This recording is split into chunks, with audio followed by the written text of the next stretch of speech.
Hello. Con một mà. Đây kia. Con kia làm o, cái con kia mình mua cái nó nhận luôn. Bà. Chăm ba sông cái ơi. Bà. Lấy cho bà thì.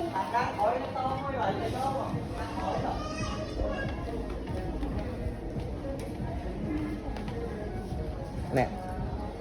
Ở con ông ý quá. Ý. Anh tọt bàn phó.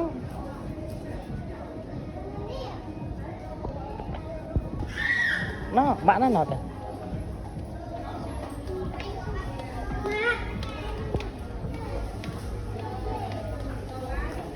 Nó.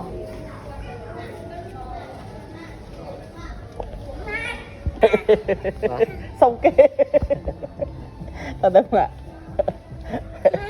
Bạn đã nó, lại đọc cô. Lại đọc cô này nè.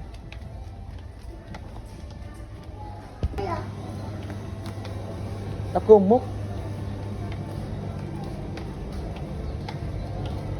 Nè, nè, này. Hello.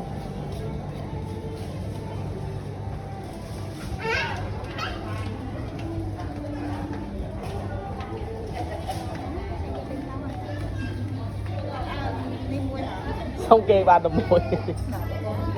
Đã đó. Hello, còn anh game nè mấy.